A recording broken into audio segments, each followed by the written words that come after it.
Tu entres dans un théâtre. Tu confies ton manteau au vestiaire. En échange, on te tend un petit bout de plastique numéroté. Ce bout de plastique ne vaut rien. Il ne tient pas chaud. On ne peut pas le manger. On ne peut pas le revendre. Et pourtant, à la fin du spectacle, il te rendra ton manteau. Parce que tout le monde, dans ce théâtre, a décidé d'y croire. La monnaie, c'est exactement ça. Un ticket de vestiaire à l'échelle d'une civilisation. Bonjour, bienvenue dans le plus grand mensonge collectif de l'humanité. Celui qui, depuis 5000 ans, tient le monde debout. 5000 ans, rien que ça. 5000 ans. Et pendant ce cours, je vais te démontrer une chose. Derrière chaque grande invention monétaire, il n'y a presque jamais un marchand bienveillant. Il y a un empire, une conquête ou une crise. La monnaie est inséparable de la guerre et de la prédation. Ce n'est pas une opinion. C'est le fil rouge de 5000 ans d'histoire. Donc on ne va pas parler de tirelire.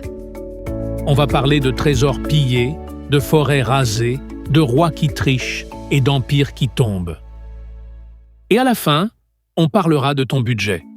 Parce que tout ça finit dans ta poche. On t'a raconté une jolie histoire à l'école. D'abord, les hommes échangèrent des poulets contre des chaussures. Puis, fatigués de porter des poulets, ils ont inventé la monnaie. Cette histoire est fausse. Pardon? Elle est fausse. C'est une invention du XVIIIe siècle, popularisée par Adam Smith dans La richesse des nations. Une belle histoire logique, et les archéologues ne l'ont jamais retrouvée nulle part.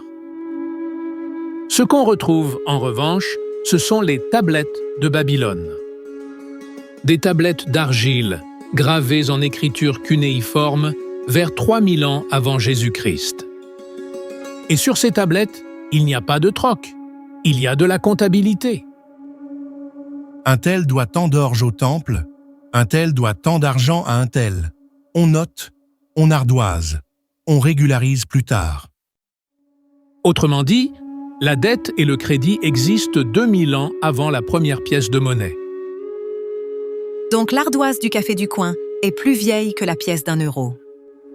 Beaucoup plus vieille et beaucoup plus universelle. Mais alors, à quoi sert la monnaie si le troc n'a jamais vraiment existé? Excellente question. Le vrai problème du troc n'est pas qu'il soit impossible, c'est qu'il ne peut pas grandir. Imagine, tu es boulanger, tu veux des chaussures. Il faut donc trouver un cordonnier. Qui a faim, aujourd'hui, dans ton village, et qui accepte du pain plutôt que du cuir? Les économistes appellent ça la double coïncidence des besoins. Il faut que tu aies ce que je veux, et que je veuille ce que tu as, au même moment, au même endroit. Ça devient vite impossible. Dès que l'économie dépasse le village, c'est ingérable. Et c'est précisément ce nœud que la monnaie tranche. La monnaie, c'est un intermédiaire que tout le monde accepte, sans discuter, à chaque échange.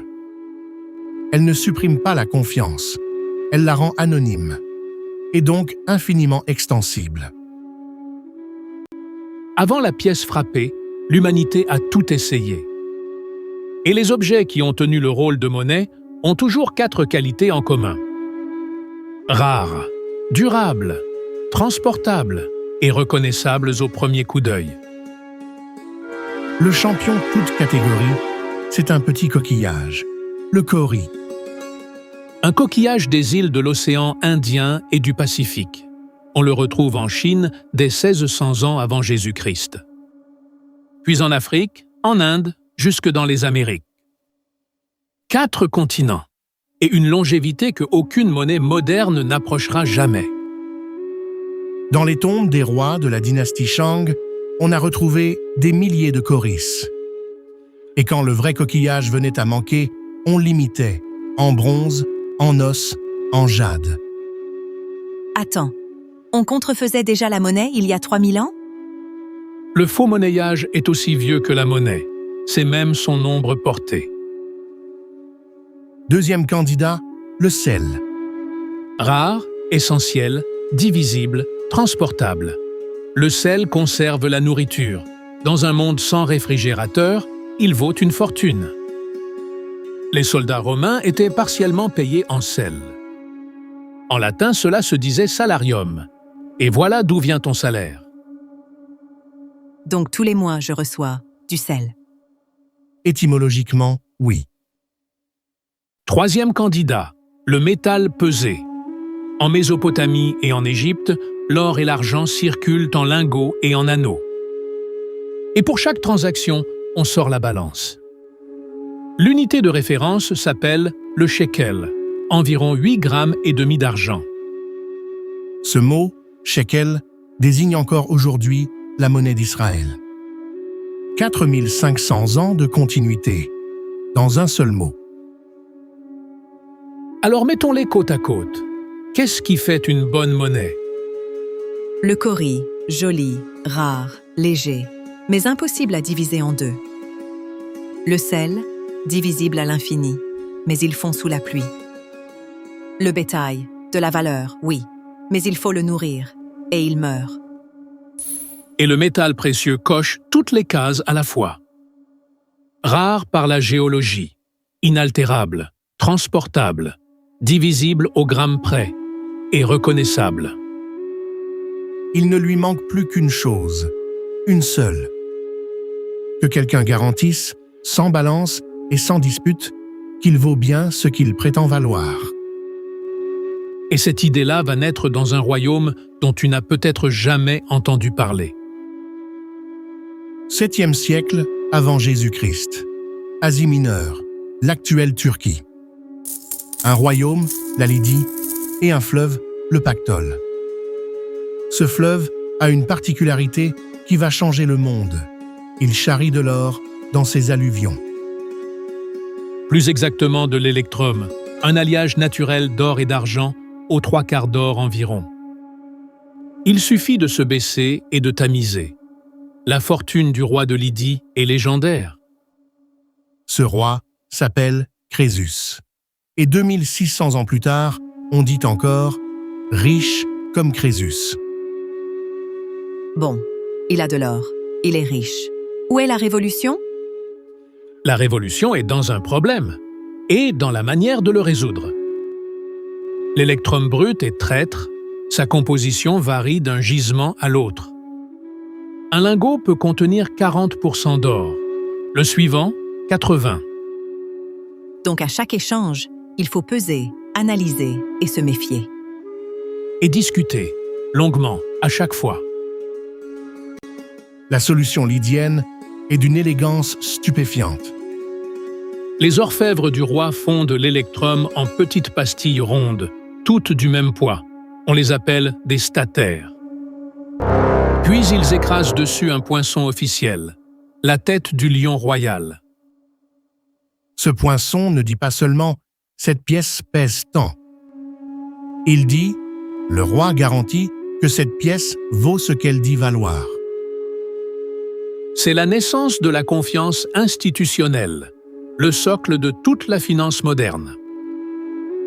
Plus besoin de balance, plus besoin de se méfier. Plus besoin de négocier. On compte les pièces et l'affaire est faite. Crésus va même plus loin. Il abandonne l'électrum et frappe 2 séries séparées. L'une en or pur, l'autre en argent pur. Avec un taux de change fixe entre les deux. Le premier système bimétalliste de l'histoire. Donc les marchands ont enfin obtenu leur outil idéal. Non, et c'est ici que le cours bascule. La première pièce de monnaie n'est pas née du commerce. Elle est née de la guerre. Un roi qui veut faire la guerre a besoin de mercenaires. Et les mercenaires, eux, refusent les lingots non garantis. Ils ne veulent pas d'un métal qu'il faudra peser, discuter et peut-être vendre à perte. Ils veulent une solde, comptable, certifiée, payable à la pièce. La pièce de monnaie est d'abord une fiche de paie de soldat. Et ensuite seulement un outil de commerce. Ensuite seulement. Retiens cet ordre. Il va se répéter pendant 25 siècles. L'invention lydienne se propage à une vitesse stupéfiante. En 3 siècles, des centaines de cités frappent leur propre monnaie. Les numismates en ont recensé plus de 1000. Et parmi toutes, une seule s'impose comme la référence internationale, la drachme d'Athènes. Pourquoi Athènes et pas une autre? Pour une raison très peu romantique, la géologie. Athènes possède les mines d'argent du Laurion, au sud de l'Attique, parmi les plus riches du monde antique. Des millions de pièces, toujours le même poids, toujours le même titre d'argent, toujours la même chouette gravée au revers. Et c'est là toute la leçon. La confiance suit la constance. La drachme transforme la mer Égée en un immense espace commercial unifié. L'équivalent antique d'un marché commun, le dollar de l'Antiquité. Et à Athènes, la monnaie fait quelque chose que personne n'avait jamais tenté. Elle finance la démocratie elle-même. Le citoyen qui siège à l'Assemblée ou qui rend la justice dans un jury populaire reçoit une indemnité en drachmes. On paie les gens pour faire de la politique? On paie les gens pour qu'ils puissent se le permettre. Sans cette indemnité, un artisan qui passe sa journée à l'Assemblée ne mange pas le soir. Sans monnaie, seuls les riches gouvernent. C'est la première fois dans l'histoire que la monnaie ouvre le pouvoir aux pauvres. Et maintenant, la fin de l'histoire. Elle est magnifique et cruelle.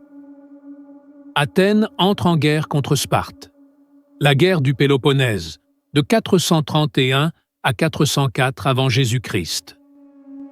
Or Sparte, par idéologie, interdit la monnaie à ses citoyens. Elle interdit la monnaie? Comment font-ils? Ils utilisent de lourdes barres de fer, volontairement inutilisables ailleurs.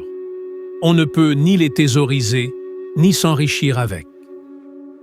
Athènes, elle, a l'argent, le commerce, les banques, la flotte, tout. Et la guerre dure. Écoute, les réserves du Laurion s'épuisent. Alors Athènes fait ce que feront tous les États à court d'argent. Elle triche sur sa propre monnaie. On rogne les pièces, on dilue l'argent avec du cuivre, on dévalue. Et la confiance, qui a mis 2 siècles à se construire, s'effrite en quelques années. Sparte, sans monnaie, sans commerce, sans banque, bat Athènes. La cité la plus riche perd contre celle qui refuse l'argent.